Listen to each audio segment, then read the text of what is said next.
हाँ जी बच्चों, कैसे हो जी आप सब। उम्मीद है जी आप सब बहुत अच्छे से होंगे।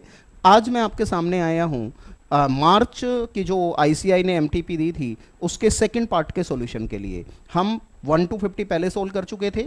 आज हमने करना है 50 से आगे।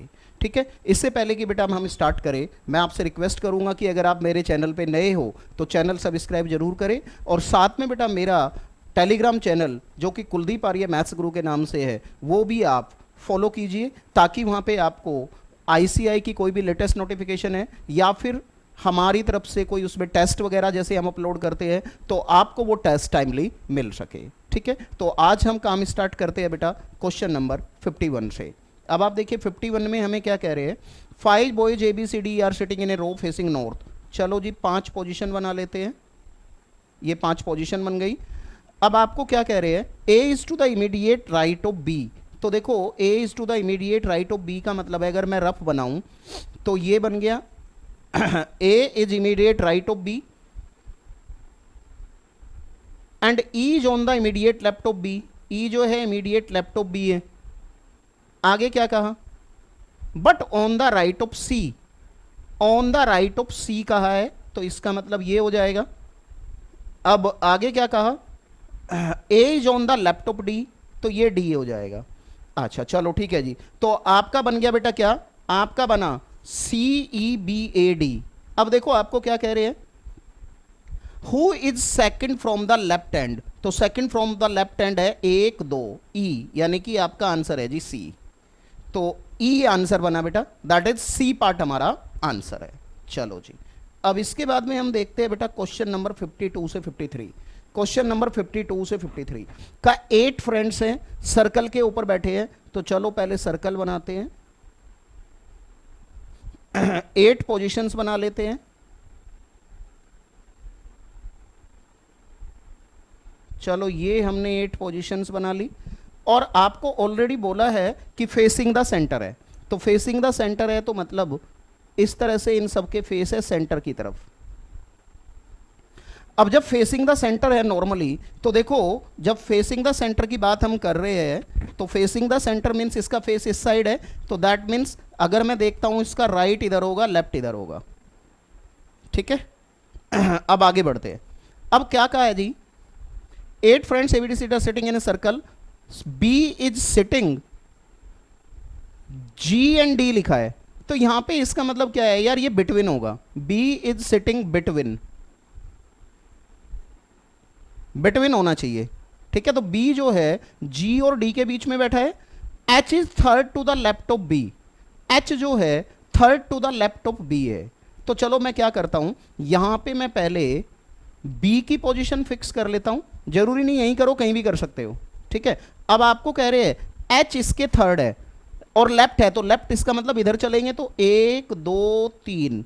तो बेटा आपको क्या बोला है, H is third to the left of B, तो 1 2 3 यहां पे एच आ गया। ठीक है, अब इसके बाद आगे बढ़ते हैं, क्या कह रहे हैं, and second to the right of A. Second to the right of A है तो दैट मीन्स यहां पे ए हो जाएगा। तो देखो 1 2, ठीक है, तो second to the right of A है एच। ठीक है जी, अच्छा देखो जब इस साइड है तो इसका राइट इधर होगा, वो जानते ही हो आप। आगे चलते हैं, आगे क्या बोला, C is between A and G। C जो है बिटवीन A एंड G है। ठीक है, C is between A and G and B and E are not sitting opposite. B और E अपोजिट नहीं बैठे हैं, और यहां पे आपको बोला था कि B जो है बिटवीन G एंड D है। B जो है बिटवीन G एंड D है, तो इसका मतलब यहां पे G और यहां पे D ले लिया मैंने। अच्छा, आप इसको इंटरचेंज करके भी लिख सकते थे, लेकिन उसके बाद की अगर मैं इंटरचेंज करके लिखता तो आगे पोजीशन में फर्क पड़ेगा। अभी देखना जरा ध्यान से, आगे क्या कह रहे हैं, B is between G and D। ठीक है, ये भी हो गया। C is between A and G, तो C is between A and G हो जाएगा, ये हो गया C is between A and G। अब आगे आपकी 2 पोजीशन बची,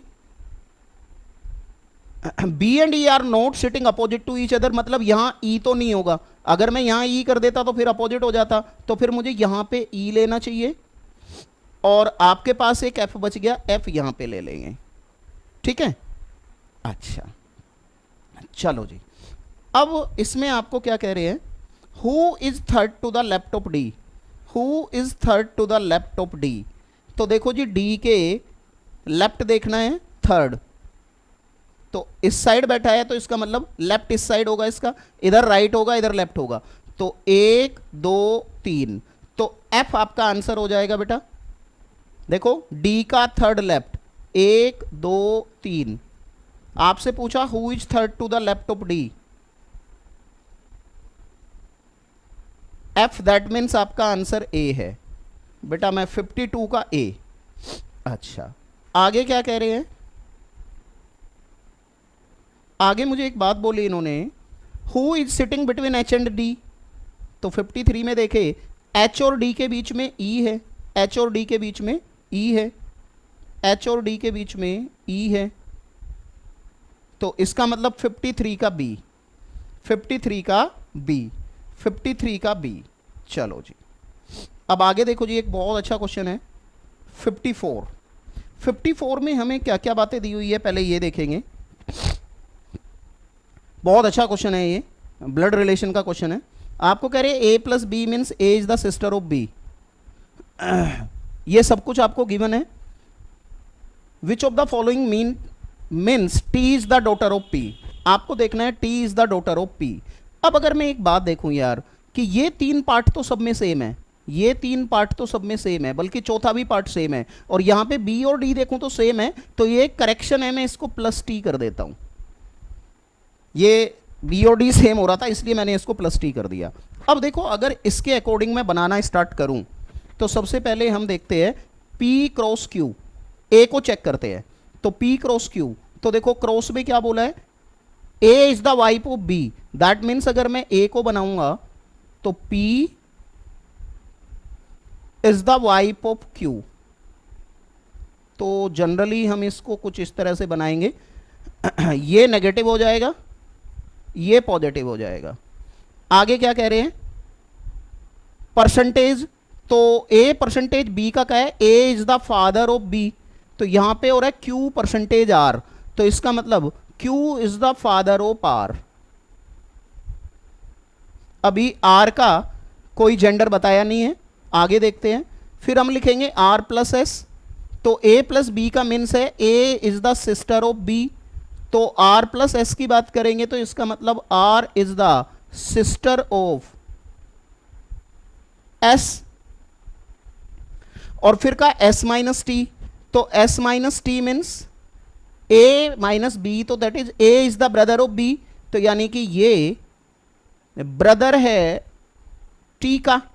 बट इसमें एक छोटी सी परेशानी आ गई, क्या, कि टी का जेंडर हमें पता नहीं लग रहा, तो हमें टी का जेंडर पता नहीं लग रहा, तो आपको कहा था T is the daughter of P, तो T is the daughter of P, लेकिन पी का जेंडर नहीं पता, इसलिए हम यहां पे ए को आंसर नहीं कर सकते, इसलिए हम यहां पे ए को आंसर नहीं कर सकते, तो ए तो आंसर हमारा नहीं है।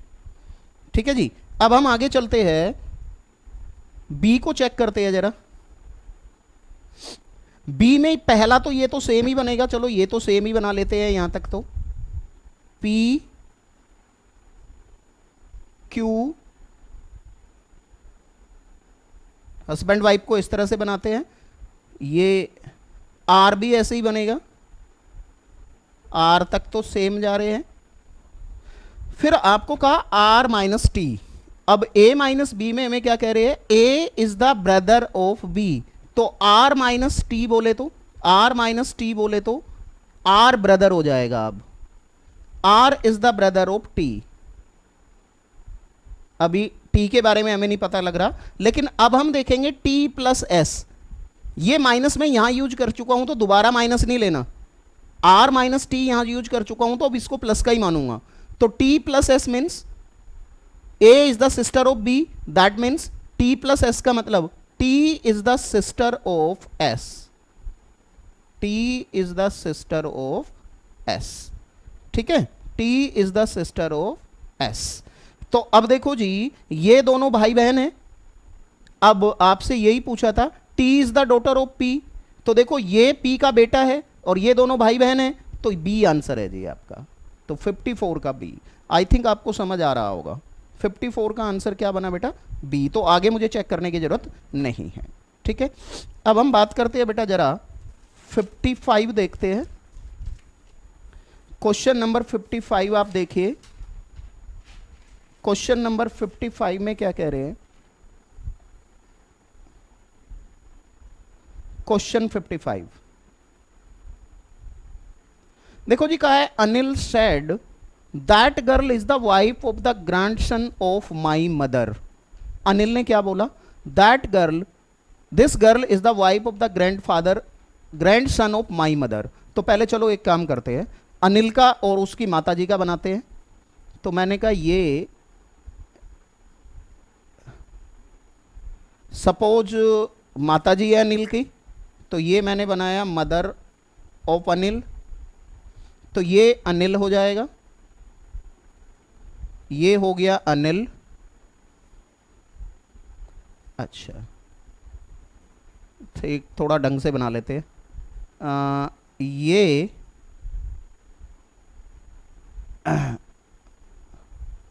अनिल है, ये मदर ऑफ अनिल है। अब क्या कहा? This girl is the wife of the grandson of my mother. तो grandson of my mother का मतलब ये अनिल का बेटा है, सन ऑफ अनिल। अब इसकी वाइफ, तो ये इसकी वाइफ। अब आपसे आगे पूछा how is Anil related to the girl, how is Anil related to the girl. तो भैया ये इसका ससुर होगा ना, तो ससुर बोले तो फादर इन लॉ, तो इसका मतलब 55 का डी। 55 का क्या हुआ जी? 55 का हुआ जी डी। चलो जी, अब आगे बढ़ते हैं जरा और देखते हैं क्वेश्चन नंबर 56। क्वेश्चन नंबर 56 में कह रहे हैं पी इज मदर ऑफ के। हमें कहा पी जो है वो के की मदर है, तो चलो पी को बनाते हैं मदर ऑफ के। अभी के बारे में कुछ नहीं कहा था, लेकिन आगे का K is the sister of D, तो जेंडर पता लग गया, तो K is the sister of D. अभी डी का जेंडर नहीं पता। फिर का D is the father of J, तो D is the father of J. थोड़ा सा स्पेस कम पड़ रहा है, तो इधर बना लेते हैं, यहां बना लेते हैं। P is the mother of के,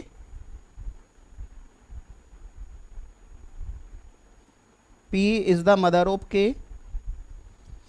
K is the sister of D, चलो K is the sister of D, and D is the father of J। तो इसका मुझे पता लग गया कि फादर की वजह से ये जेंडर हमारा मेल है, तो D is the father of J, D is the father of J।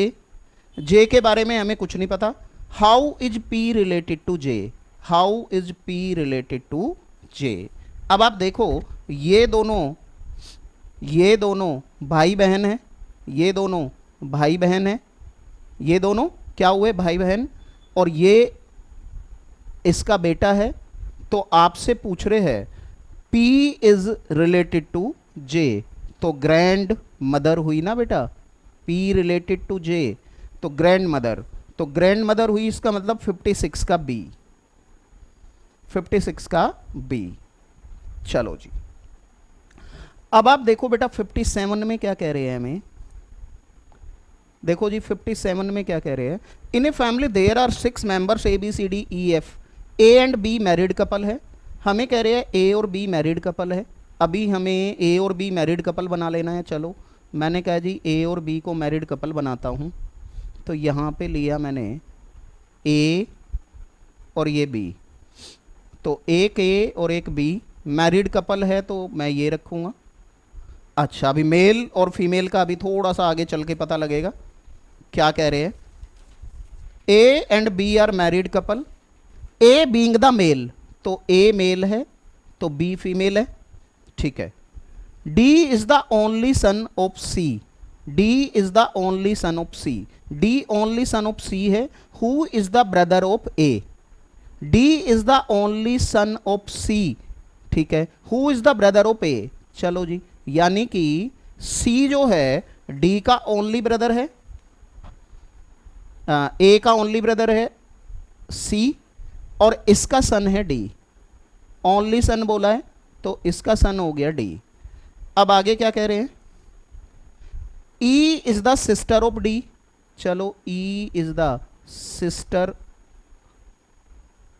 Negative है तो E is the sister of D, E is the sister of D. B is the daughter in law of F, B is the daughter in law of F, तो इसका मतलब daughter in law है तो F इसका father हो जाएगा, father या mother, father या मदर। लेकिन कहा whose husband has died, whose husband is died तो इसका मतलब मदर है, इसका मतलब मदर है, इसका हस्बैंड मर चुका है तो इसका मतलब ये मदर है। अब क्या कहा, how is E related to C. अब देखो जी ई रिलेटेड टू सी कैसे है, how is E related to C,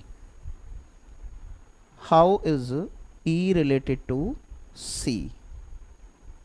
57, how is E related to C, तो ई तो सी की डॉटर है ना भाई, ये दोनों भाई बहन है, तो ई सी की डॉटर हुई ना, तो ई सी की हुई डॉटर, तो 57 का बी। चलो जी 58 to 60 की बात करते हैं। चलो जी क्वेश्चंस आ गए जी हमारे सिलोग्स के, सिलोलिज्म। देखो जी क्वेश्चन में कह रहे हैं, ये स्टेटमेंट है some banks are college, some banks are college, तो सम बैंक्स आर कॉलेज का मतलब ये बैंक्स है, और सम बैंक्स आर कॉलेज का है तो इंटरसेक्टिंग बनाते हुए मैंने कहा ये कॉलेज है, सम बैंक्स आर कॉलेज।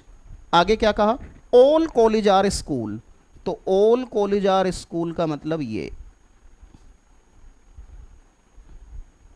इसके ऊपर से बन जाएगा, all college are school, all college are school, ये बन गया जी। अब आगे देखो जी क्या कह रहे हैं आपको, इसमें कहा कि at least some banks are school, at least some banks are school, at least some banks are school. हाँ ठीक है, कुछ बैंक तो स्कूल है ही, देखो ये वाले बैंक जो है ये तो स्कूल है ही, ठीक है। ऑल स्कूल्स आर कॉलेज, लेकिन ऑल स्कूल तो कॉलेज नहीं है, क्योंकि ये वाले स्कूल कॉलेज कहाँ है जो बीच में है, तो इसका मतलब इसका सिर्फ कंक्लूजन 1 फॉलो करेगा।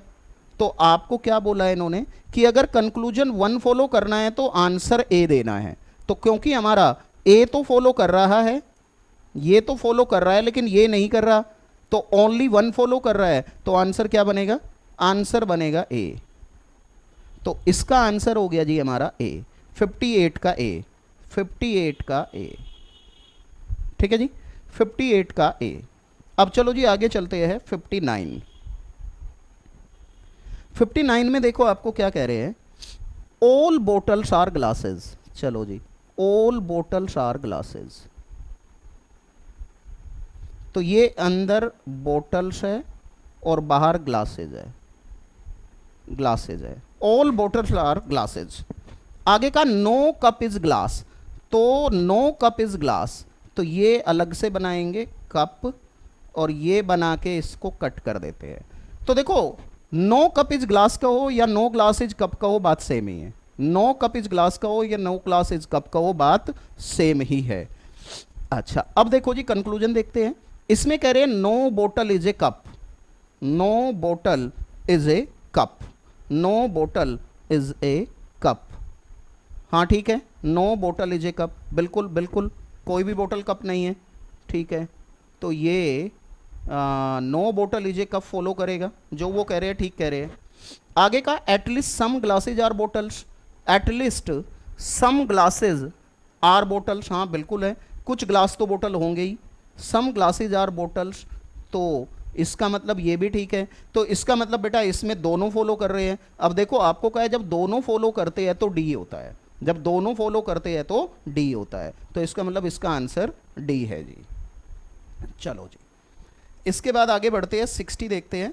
सम cities are towns, some cities are towns, ये लो जी, मैंने कहा सपोज ये सिटीज है, सम सिटीज है,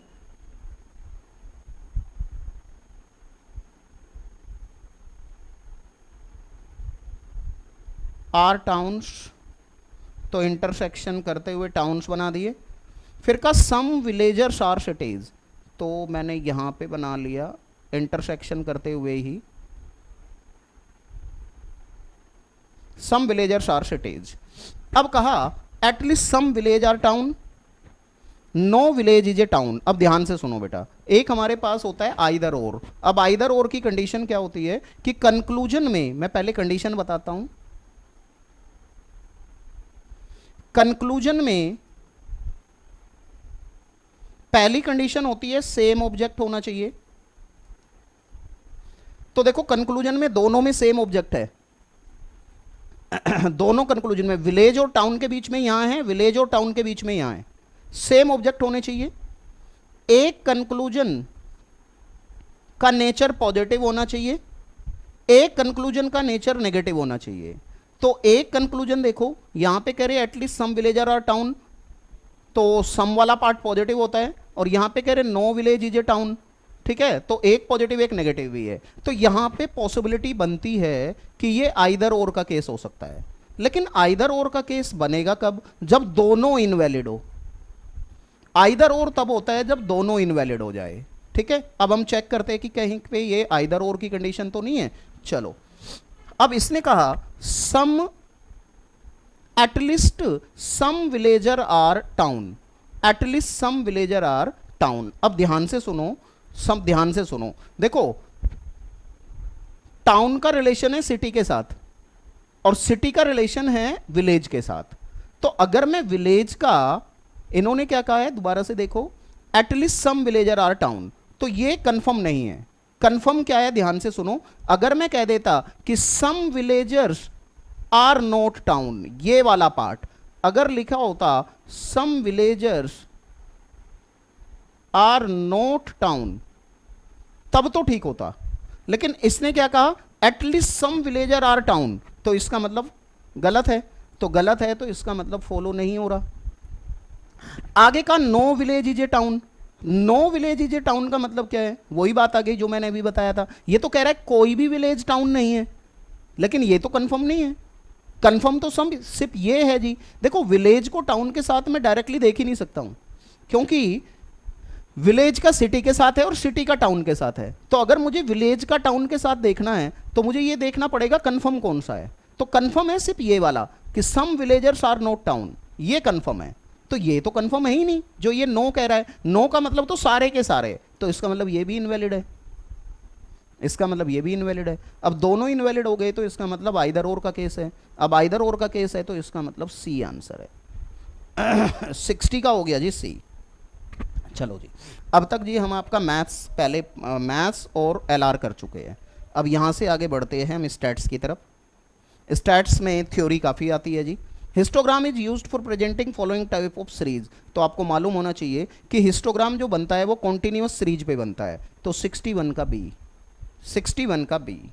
62 में कहा graphical representation of cumulative frequency distribution. अब भैया क्यूमुलेटिव फ्रीक्वेंसी डिस्ट्रीब्यूशन किसका बनता है? क्यूमुलेटिव फ्रीक्वेंसी डिस्ट्रीब्यूशन जो बनता है उसको कहते हैं ओजाइव। तो 62 का डी, 62 का डी। 63 में कहा ये नंबर ऑफ एक्सीडेंट्स दिए हुए हैं और हमें कह रहे हैं इन हाउ मेनी 5 केसेज और मोर एक्सीडेंट अकर। तो 5 और मोर का मतलब इन्हें जोड़ना है। तो 27 और 18 45, 45 और 9 54, 54। तो डी में लिखा है जी 54। तो इसका आंसर हमारा डी हो गया जी, 63 का डी हो गया जी। चलो जी आगे चलते हैं। The difference between upper limit and lower limit is called, the difference between upper limit and lower limit is called. Upper limit और लोअर लिमिट को जो हम बोलते हैं बेटा उसको हम कहते हैं क्लास इंटरवल। क्या कहते हैं जी? Class interval. तो 64 का ए। चलो जी आगे चलते हैं। 65 में कहा a man travel at a speed of 20 kilometre per hour then return to a speed of 30 kilometre per hour. यानी कि डिस्टेंस सेम है और एवरेज स्पीड पूछी है, तो एच एम लगेगा। तो एच एम लगेगा तो 2/1/20 प्लस 1/30। कैलकुलेटर की ट्रिक क्या है, कैलकुलेटर पे करोगे तो 1/20 इक्वल, फिर 1/30 इक्वल, इसके बाद में जी टी, फिर डिवाइड करके इक्वल, गुणा में 2 इक्वल करके देखो कितना आ रहा है। मैंने किया जी 1/20 इक्वल, 1/30 इक्वल, इसके बाद में जी टी, डिवाइड करके इक्वल और गुणा में 2 इक्वल 24 आ रहा है जी। तो 24 देखो बेटा कौन से पे है, 24 है सी पे, तो 65 का हो गया सी, 65 का आ गया जी सी। 66 फिर से जी हमारी थ्योरी है, बहुत इंपॉर्टेंट है। The sum of the square of the deviation of a set of observation has the smallest value, यानी कि मिनिमम है। तो बेटा एक प्रॉपर्टी पढ़ी होगी कि sigma x minus x bar का होल स्क्वायर मिनिमम होता है। देखो सिग्मा एक्स माइनस एक्स बार तो 0 होता है, लेकिन उसका स्क्वायर हमेशा मिनिमम होता है। तो मिनिमम होता है तो अर्थमेटिक मीन, तो 66 का ए जी, 66 का ए। चलो जी 67 की बात करते हैं। 67 में कह रहे two variable X and Y इस इक्वेशन से जुड़े हुए हैं, मीन दिया हुआ है 1 है एक्स का, और मीन डेविएशन दिया हुआ है एक्स का 0.3। अब कह रहे कोफिशिएंट ऑफ मीन डेविएशन बताओ वाई का। तो सबसे पहले तो change of origin change of scale की प्रॉपर्टी लगेगी। तो change of origin change of scale में अगर मैं मीन निकालूंगा तो एक्स का मीन है 1, वाई का मीन मुझे पता नहीं है, तो यहां से अगर मैं देखूंगा तो 3y बार हो गया 5, तो बच्चे y का मीन आ गया 5/3। अब y का मीन y/3 आ गया, 5/3 आ गया। अब मुझे कोफिशिएंट ऑफ मीन डेविएशन चाहिए, किसका, मुझे बोला है mean deviation about mean of this and this. x का मीन डेविएशन मुझे 0.3 दिया है, तो मैं यहां लिखूंगा 0.3 plus 3 into mean deviation of y, और इसको कर दूंगा 0, क्योंकि आपको मालूम होगा कि जो आपकी डिस्पर्सन की मेजरमेंट होती है वो स्केल से, तो क्या होता है जी, change of origin change of scale का क्या इफेक्ट होता है कि जब भी हम डिस्पर्सन की मेजरमेंट करते हैं तो वो स्केल से इफेक्टेड होता है, ओरिजिन से नहीं होता है। तो हमारे पास जो ये वाला कांस्टेंट होता है, इस कांस्टेंट को हम 0 कर देते हैं। तो यहां से अगर मैं देखूंगा तो मीन डेविएशन ऑफ y कितना आ जाएगा, 0.6/3। अच्छा कई बार बच्चे कहते हैं सर नेगेटिव क्यों नहीं ले रहे, क्योंकि अगर मैं इसको उधर लेके जाऊंगा तो नेगेटिव बनेगा, लेकिन मीन डेविएशन या फिर कोई भी डिस्पर्सन की मेजरमेंट हमेशा पॉजिटिव होती है, तो इसलिए नेगेटिव का साइन इग्नोर होता है। तो अगर मैं नेगेटिव लिख भी दूंगा तो मुझे मोड करना पड़ेगा, ठीक है। तो ये 0.2 आ जाएगा, कितना आ गया जी, ये आ गया 0.2, 0.6/03 करेंगे तो ये आ गया 0.2। अब आपसे पूछा है coefficient of variation, coefficient of mean deviation. Coefficient of mean deviation का मतलब मीन डेविएशन ऊपर रखेंगे, मीन नीचे रखेंगे और इनटू में 100 कर देंगे, तो ये हो जाएगा जी 60/5, क्योंकि ये 3 ऊपर जाएगा।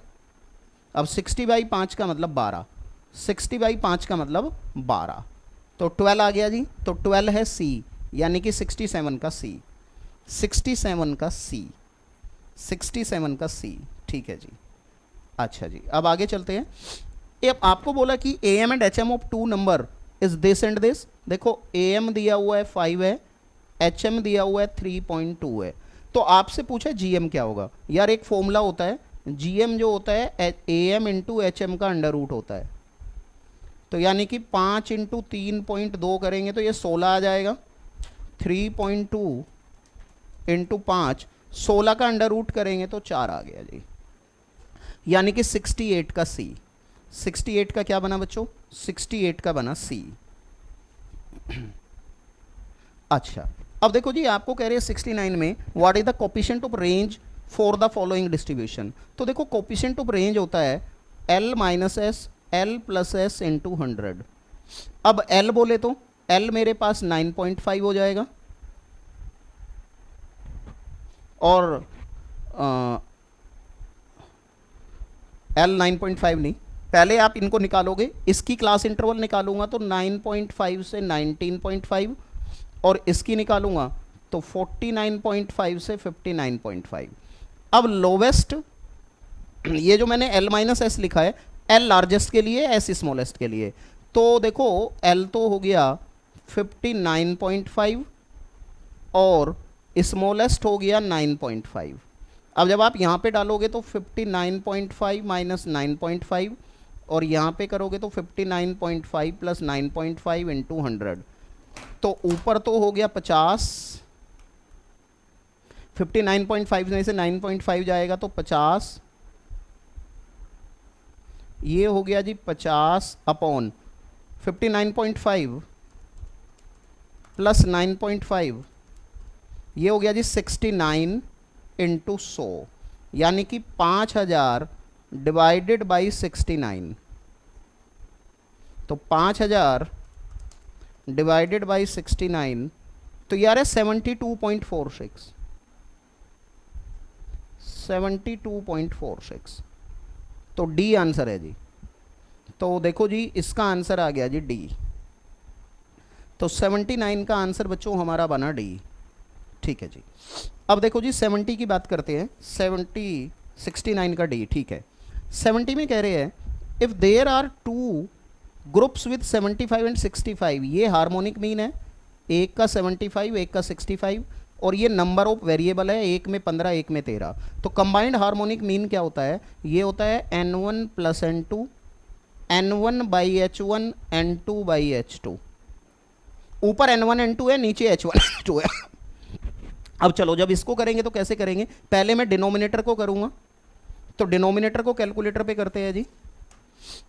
आप करोगे 15 डिवाइडेड बाई 75 इक्वल, फिर करोगे 13 डिवाइडेड बाई 65 इक्वल, फिर करोगे जीटी, फिर करोगे डिवाइड करके इक्वल, गुणा में 28 इक्वल, 15 और 23 को जोड़ेंगे, करके देखो जी कितना आ रहा है। 15 डिवाइडेड बाई 75 इक्वल, फिर 13 डिवाइडेड बाई 65 इक्वल, फिर किया जीटी, फिर किया डिवाइड करके इक्वल, और गुणा में 28 इक्वल 70 आ रहा है जी। तो देखो 70 है क्या कहीं? हाँ, ए में ही है, तो इसका मतलब 70 का आंसर हो गया ए। 70 का आंसर हो गया जी ए। ठीक है जी, चलो जी। 71 में कह रहे कि if X and Y are two random variable then variance X plus Y, V X plus Y, तो वी एक्स प्लस वाई ये हो जाएगा V X plus V Y. Direct property होती है, तो 71 का ए, 71 का ए। अच्छा, 72 फिर से थ्योरी क्वेश्चन है, 71 भी थ्योरी क्वेश्चन था। 72 में कह रहे GM is better average better measure than others when a है जी, ratio and percentage are given, क्योंकि ये रेशो का ही एवरेज होता है, जब परसेंटेज में लिखते हैं तभी जीएम लगता है जी। चलो जी, 72 का हो गया जी ए। अब 73 की बात करते हैं। कह रहे sum of the square of deviation from mean of 10 observation, यानी कि देखो जी मुझे sigma x minus x bar का होल स्क्वायर 250 दिया है और n मुझे 10 दिया है। ठीक है, the sum of the square of the deviation from mean of 10 observation is 250, mean of the data is 10, mean of the data 10 दिया हुआ है। अब कह रहे फाइंड कोफिशिएंट ऑफ वेरिएशन, तो बेटा मुझे पहले कोफिशिएंट ऑफ वेरिएशन के लिए मुझे पहले निकालना पड़ेगा इसका एसडी, पहले मुझे निकालना पड़ेगा एसडी। तो एसडी निकालना पड़ेगा, तो एसडी हो जाएगा sigma x minus x bar का whole square divided by N का अंडर रूट, तो 250 बाई 10 का अंडर रूट, तो एसडी आ गया 5। अब कोफिशिएंट ऑफ वेरिएशन हो जाएगा एसडी अपॉन मीन इंटू 100, तो 5 अपॉन 10 इंटू 100, तो 50 आ गया जी। तो 50% आंसर आ रहा है, तो 73 का सी, 73 का सी, 73 का सी। चलो जी, अब आगे बढ़ते हैं जी। 74 में मुझे क्या कह रहे हैं? 74 में मुझे sorry, the equation of the line is this, line की इक्वेशन ये दी हुई है 5x प्लस 2y बराबर 17। अब आगे मुझे क्या कह रहे हैं? Mean deviation of y about mean is 5, mean deviation of y about mean, mean deviation of y about mean is 5, कह रहे calculate mean deviation of x, तो आपने कुछ नहीं करना, वाई का दिया है ना, एक्स का निकालना है, इसका डाल देंगे और इस कांस्टेंट को जीरो करना है। डिस्पर्सन की मेजरमेंट में कांस्टेंट को जीरो कर देना है, तो यहां से मीन डेविएशन ऑफ एक्स निकलेगा -10/5 का मोड। बेटा इग्नोर तो करना ही है क्योंकि डिस्पर्सन की मेजरमेंट कभी भी नेगेटिव नहीं होती, तो ये मेरा आ गया 2। ठीक है, अब जिसने इसको इग्नोर नहीं किया वो उसको -2 कर देगा तो वो गलत हो जाएगा। तो इसका मतलब आंसर क्या हो गया जी, 74 का बी, 74 का बी, 74 का बी। 75 का है जी वेरिएंस ऑफ एक्स 5 है, तो इसका मतलब एक्स का स्टैंडर्ड डेविएशन √5 हो गया। अब आपको कह रहे हैं इसका बताओ, तो अगर मैं इसको y के बराबर मान लूँ तो देखो y का जो स्टैंडर्ड डेविएशन बनेगा वो बनेगा -3 इंटू √5 का मोड, तो जी 3 √5। अब देखो कांस्टेंट को अभी भी जीरो किया है बेटा, अब आपसे तो वेरिएंस पूछा है, तो वेरिएंस हो जाएगा इसका स्क्वायर, तो इसका स्क्वायर करेंगे तो 45, तो 75 का बी, 75 का आ गया जी बी। कह रहे जी let the mean of the variable x is 50 then mean of u. ठीक है जी, मीन पे तो change of origin change of scale दोनों का इफेक्ट पड़ता है, तो अगर u का मीन चाहिए तो 10 को रखना पड़ेगा, और 5 इंटू एक्स का मीन 50 है, तो 260 आ गया जी, 260 आ गया, तो इसका मतलब बी जी। तो 76 का आंसर बच्चों हमारा बना बी। ठीक है जी। Sum of the square of the value sigma x square 3390 दिया है, एन 30 दिया है, स्टैंडर्ड डेविएशन 7 दिया है। अब कह रहे मीन बताओ, तो यार एक फॉर्मूला था स्टैंडर्ड डेविएशन का, sigma x square by N minus mean का स्क्वायर। अब अगर मैं स्टैंडर्ड डेविएशन का स्क्वायर भी कर दूं तो अंडर रूट हट जाएगा, तो मैंने कर दिया 49 3390 बाई 30 और माइनस मीन मुझे बताना है, तो 3390 बाई 30 करो पहले, 3390 डिवाइडेड बाई 30 किया, 3390 डिवाइडेड बाई 30 किया, तो ये आ रहा है 113। तो बच्चे ये हो जाएगा 49 माइनस 113 माइनस एक्स बार का स्क्वायर। तो इनफैक्ट देखा जाए तो एक्स बार का स्क्वायर हो गया 113 माइनस 49 यानी कि 64 आएगा शायद। तो मीन कितना हो गया, मीन 8 हो गया। तो सी आंसर है जी, 77 का आंसर है जी सी, 77 का बच्चों आंसर आ गया सी। 78 में कह रहे विच of the following measure of central tendency can not be calculated graphically. बेटा जो मैथमेटिकल एवरेज होते हैं उनको हम ग्राफ पे नहीं बना सकते और मैथमेटिकल एवरेज होते हैं AM GM HM, तो यहाँ पे मीन की बात कर रहे हैं ये, तो मीन लिख लेंगे जी 78 का A. In a non leap year the probability, ध्यान से देखो, in a non leap year the probability of getting 53 Sunday और 53 ट्यूसडे और 53 थर्सडे। तो नॉन लीप ईयर में तो सबकी 1/7 ही होती है, तो बस इनको 3 बार जोड़ना है। अगर लीप ईयर होता तो उसमें बात अलग होती है, उसमें क्या होता है, उसमें होता है 2/7, तो 1/3 1/3 1/3 को जोड़ेंगे तो 3/7। 79 का सी, 79 का सी, 70। बेटा आपको ए एंड बी दिया हुआ है, यूनियन भी दिया हुआ है और ये पूछा है, तो यार probability of A complement upon B complement का मतलब है A complement intersection B complement और नीचे बी कॉम्प्लीमेंट। अब डीमॉर्गन लॉ कहता है कि इसको यूनियन से माइनस कर दो और इसको पी बी से कर दो, तो बेटा यहाँ पे करेंगे तो 1 माइनस 5/6 और यहाँ पे करेंगे तो 1 माइनस 3/5। 1 में से यूनियन माइनस कर दिया, यहाँ पे 1 में से बी माइनस कर दिया, तो ऊपर हो गया 1/6 और नीचे हो गया 2/5 यानी कि 5/12, 5/12। अब अगर मैं 5/12 की बात कर रहा हूँ तो बी में है जी, तो इसका मतलब 80 का हो गया जी बी, 80 का हो गया जी बी।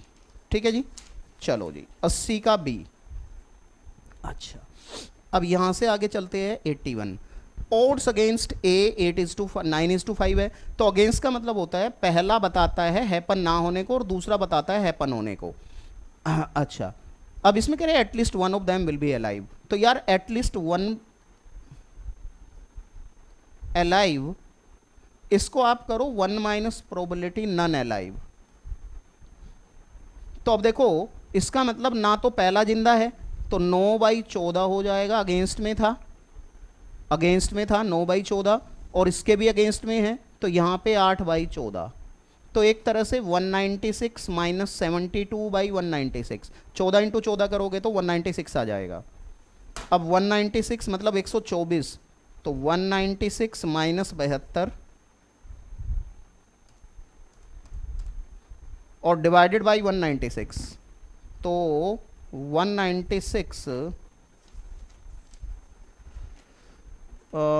124 4 से कट जाएगा जी ये, 124 बाई 196, तो 4 तिये 12, 4 एकन 4, 4 चौक 16, 4 नम 36, 31/49, 31/49 सी आंसर है जी। चलो जी, what is the chance of throwing at least 7 in a single cast of 2 dice. ठीक है, अब इसका बेटा मैं आपको एक शॉर्टकट बता देता हूं। पहली बात यार, सम की बात अगर करते हैं तो सम ना 2 से लेकर के 12 तक जाता है।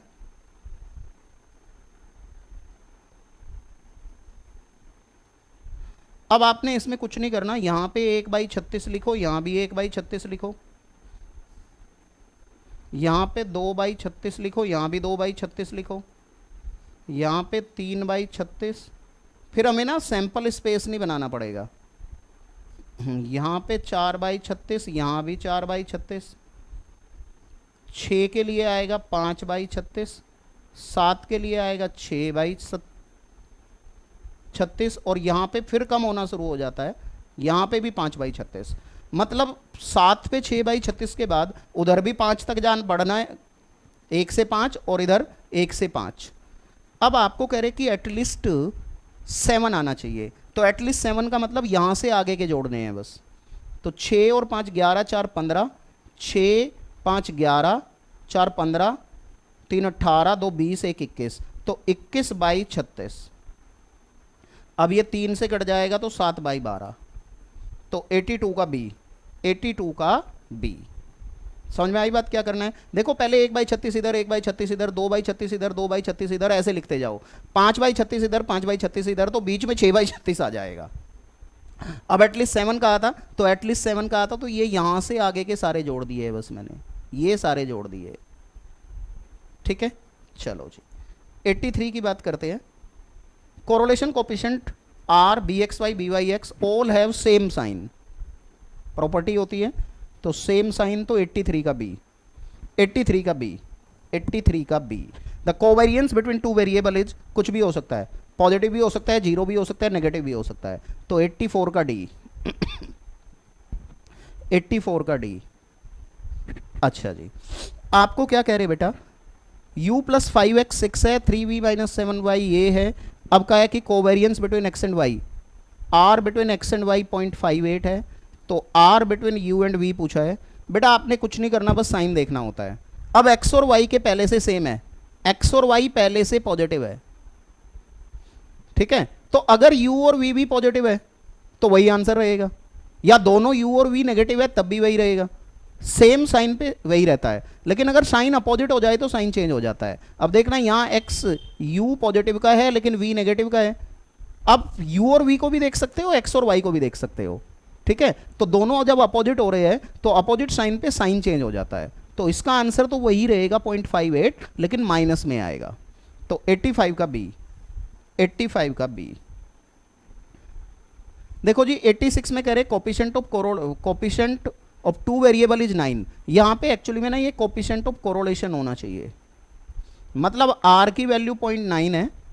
अब आपको कह रहे कोएफिशिएंट ऑफ नॉन डिटर्मिनेशन बताओ, तो नॉन डिटर्मिनेशन होता है 1 माइनस आर स्क्वायर, तो 1 माइनस 0.81 तो 0.19, तो 0.1919, तो 86 का बी, 86 का बी। चलो जी 87, आपको कह रहे जी y दिया हुआ है 3x प्लस 4, और ये regression line y on x है, ठीक है, बिल्कुल जी, और y का x का अर्थमेटिक मीन -1 है, x का अर्थमेटिक मीन -1 है, तो y का पूछ रहे हैं, तो आपने कुछ नहीं करना, 3 इंटू -1 प्लस 4, तो 1 आ जाएगा जी, तो 87 का a, 87 बोले तो ए, ठीक है जी।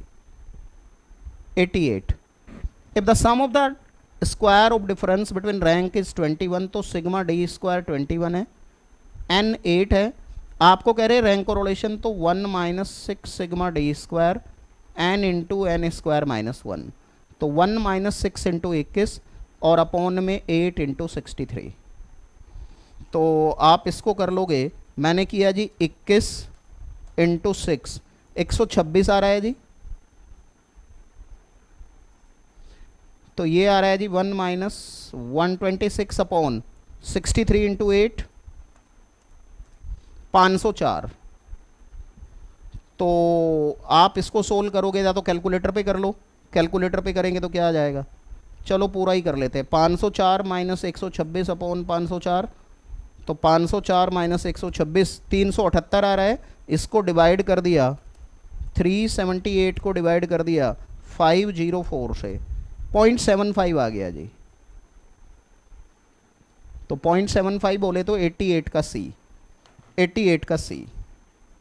89 फिर से थ्योरी क्वेश्चन है, नॉर्मल डिस्ट्रीब्यूशन में Q D M D S D का रेशो पूछा है, तो आपको मालूम होगा 10 12 15 होता है, Q D ratio M D ratio S D 10 12 15 होता है, तो 89 का डी, 89 का डी, 89 का डी। हाँ जी 90 नंबर में का है mu plus minus 3 S D, property होती है, 99.73 होता है जी, सी है, लेकिन बेटा ये एम टी पी के सॉल्यूशन में गलत दिया हुआ है, उन्होंने डी दिया है, डी नहीं होगा सी होगा, एम टी पी में जो आई सी आई ने सॉल्यूशन दिया है वो गलत है, 99.73 होगा जी। अच्छा जी, आपको कह रहे हैं x is a binomial variate with parameter 15 and this, इसका मतलब n 15 है और p 1/3 है। अब मोड पूछ रहे हैं तो जनरली मोड होता है n प्लस 1 इंटू पी, तो 16/3। अब अगर डेसिमल आता है तो यूनिमोड होता है, तो ये 5 पॉइंट समथिंग आएगा, और अगर इंटीजर होता है तो 2 मोड होते हैं, इंटीजर पे 2 मोड होते हैं, जो वैल्यू आई वो और उससे एक कम, लेकिन फ्रैक्शन में वही होता है जो डेसिमल से पहले है, तो 16 को 3 से डिवाइड कर रहा हूँ, ये 5.33 आ रहा है, लेकिन मोड हम इसको ना लेके सिर्फ इसको लेंगे, तो मोड 5 हो जाएगा, सी 91 का सी, 91 का सी। आओ जी 92 में कह रहे हैं in Poisson distribution which of the following is same, which of the following is same, mean and variance बराबर होते हैं जी, मीन एंड वेरिएंस बराबर होते हैं, मीन और एसडी सिर्फ तभी बराबर हो सकते हैं जब या तो वो 0 हो या वो 1 हो, लेकिन फिलहाल इसमें 92 का ए हो जाएगा जी, 92 का A. The quartile deviation of normal distribution with mean 10 and variance 16, देखो नॉर्मल डिस्ट्रीब्यूशन है, अभी आपने पढ़ा था Q D M D S D, 10 12 15 होता है। अब आपको ये क्या कह रहे हैं, quartile division of a normal distribution with mean 10 and variance 60, तो मीन का तो कोई रोल नहीं है, लेकिन वेरिएंस 16 दिया हुआ है, तो वेरिएंस 16 दिया हुआ है, तो इसका मतलब मैं Q D upon S D कर दूंगा, तो ये हो जाएगा 10/15। अब यहाँ से क्यू डी देखूँ तो हो जाएगा 10 इंटू एस डी अपॉन में 15, तो एस डी बेटा मेरा 4 है, तो 10 इंटू 4/15, तो 40/15, तो मैंने किया 40 डिवाइडेड बाई 15, तो 2.666 समथिंग आ रहा है, तो 2.7 कर सकते हो, तो 93 का डी, 93 का डी। चलो जी 94 की बात करते हैं, आपको कह रही है what is the standard deviation of the number of n 48 है, रिकवरी 0.75 है, तो ये 0.25 हो जाएगा, और स्टैंडर्ड डेविएशन बेटा ये पॉइसन का क्वेश्चन है √NPQ, तो 48 इंटू 0.75 इंटू 0.25, इसको करो जरा, 48 इंटू 0.75 इंटू 0.25, 9 आ रहा है, तो 9 का अंडर रूट करेंगे तो 3 हो गया, 3 हो गया जी, तो 93 का 94 का डी, 94 का D. Fisher price index number is equal to, तो फिशर होता है लास्ट ईयर और पास्ट का ज्योमेट्रिक मीन, फिशर होता है लास्ट ईयर और पास्ट का geometric mean, last year and past तो बी, 95 का बी, 95 का B. The price of the commodity of 2015 इतना इतना इतना, यानी कि यार देखो बेस भी दिया है, करंट भी दिया है। अब एक में P0 की बात करूं तो वो 25 है, और P1 की बात करूं तो वो 30 है। अब आपसे कह रहे ये बताओ, तो बेसिकली हमें ये करना चाहिए 30/25 इंटू 100, ये करना चाहिए हमें 30/25 इंटू 100, यानी कि 3000 अपॉन 25, तो 120 के लगभग शायद आ रहा होगा। 3000 डिवाइडेड बाई 25 किया तो 120 आ रहा है। अब एक्चुअल में बेटा ये आईसीआई मॉड्यूल का क्वेश्चन है, और वहाँ पे भी ये गलत किया है और यहाँ पे भी ये गलत किया है इन्होंने, तो फिलहाल 120 कहीं आंसर नहीं है। लेकिन इसमें हम ये नहीं कह सकते कि 120 आंसर नहीं है, तो अब क्या करें। तो आपको एक्चुअल में इन्होंने आंसर निकाला है, इन्होंने आंसर ये दिया है, और ये आंसर आपका आ रहा है अगर 25/30 इंटू 100 करें, तो आपकी मजबूरी है कि अगर नंबर लेने हैं भाई तो ये करना पड़ेगा। हालांकि ये गलत है, लेकिन क्योंकि और कोई दूसरी ऑप्शन नहीं है तो आप ऐसे करके निकाल सकते हो। लेकिन अगर 120 आ जाता वहाँ किसी ऑप्शन में 120 होता तो आप आंसर 120 ही लेते। ये आईसीआई मॉड्यूल में एग्जैक्ट क्वेश्चन है और उन्होंने एग्जैक्ट ही लिख दिया है, करेक्शन की नहीं है। ठीक है, फिलहाल मैं इस बात को देखते हुए डी कर रहा हूँ, लेकिन एक्चुअल में इसका करेक्ट आंसर 120 है। अब 120 ऑप्शन में नहीं है तो भाई मैंने उल्टा करके कर दिया है, वहाँ मजबूरी है, तुम्हें भी यही करना पड़ेगा। ठीक है, चलो अब 97 की बात करते हैं। कह रहे फॉर द ईयर 2015 267% बढ़ा है 2005 के मुकाबले, तो कितना बढ़ गया, तो 167% बढ़ गया ना यार, क्योंकि बेस का इंडेक्स नंबर अगर नहीं दिया होता है तो हम 100 मानते हैं, तो सीधा सीधा 167% हो गया, तो इसका मतलब 97 का सी, 97 का सी। चलो जी 98 की बात करते हैं। In time series seasonal variation can occur with in a period of, seasonal variation तो 1 ईयर के अंदर ही होता है, तो 98 का ए, 98 का ए। 99 में कहा damage due to floods, drought, strike and, ठीक है जी, पॉलिटिकल डिस्टर्बेंसेस, तो ये सब तो इरेगुलर में आते हैं, तो इसका मतलब 99 का डी, 99 का डी। 100 में कह रहे हैं multiplicative time series model is, तो मल्टीप्लिकेटिव टाइम सीरीज मॉडल में 4 कंपोनेंट होते हैं TSCI, उन चारों को गुणा करके ओरिजिनल आता है, तो बी, 100 का बी, 100 का क्या हो गया जी, बी। ठीक है बच्चों, चलो जी अब आप देखिए जी, हमने आपका MTP मार्च में जो आया उसका पार्ट 1 पूरा सोल्व कर लिया है। अभी नेक्स्ट 1 और 2 डेज में हम MTP सेकंड भी आ गया है, तो MTP सेकंड भी हम सोल्व कर देंगे। ठीक है जी, all the best, thank you so much, stay healthy and stay safe, thank you so much ji.